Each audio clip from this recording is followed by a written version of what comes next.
Hi guys! So, ito na yung ulang namin for today's video. Ito naman, babalik naman tayo.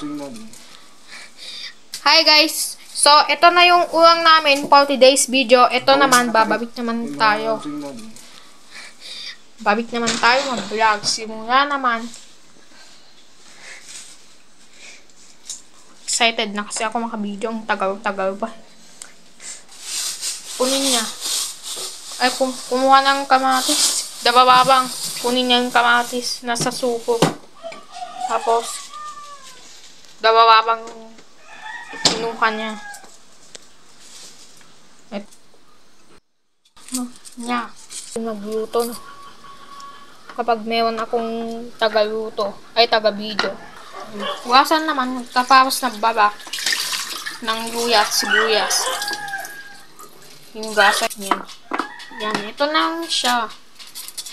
And islice lang ang luya, i-chop na lang, hatiin niya. Para, or luya muna. Kasi sa ko, mix naman yung, ibuto naman yung mantika. Hindi na kang, ibig siyang parang gumanon. English. Hindi ko naman kasi hindi ko na maawa-awa. Hindi ko kasi narinig yung noon. Ay minsan, parang noon, iba yung noon kapag noon na, tumagaw na. Kasi,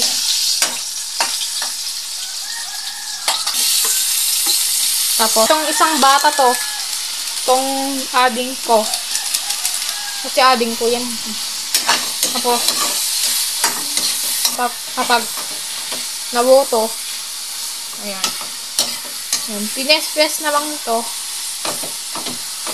Ayan, pines lang. Para mahati.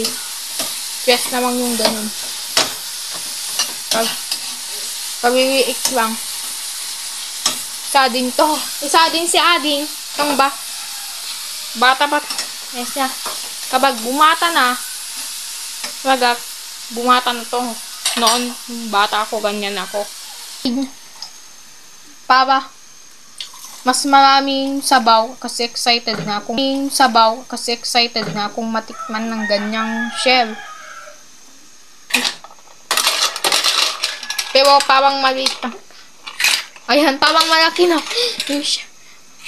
Sa sawaog, pero malaki din yun. Sa sawaog. Dagdag sarap. Dagdag pa yan. Buksan ko na itong sobrang sarap. After we cook the shell soup with tomato and ginger and onion. Has for lunch. Video ay interesado kayo sana kung mag-grow na yung channel sana Ang sarap to talaga, simple lang talaga ito. Kung gusto ko, kumain na ako mamaya or kumain na din si si Papa pala mamaya. Nakalimutan ko kasi tinanong ko wala pa ba si Mama nandun pa ba sa kami. Magtitining ang kailangan niya. Kung hanggang dyan po uwi, sa susunod naman uwi bukas siguro. Bye! See you! Thanks for watching and supporting channel. Bye! Kung nagustuhan nyo tong ulam na to,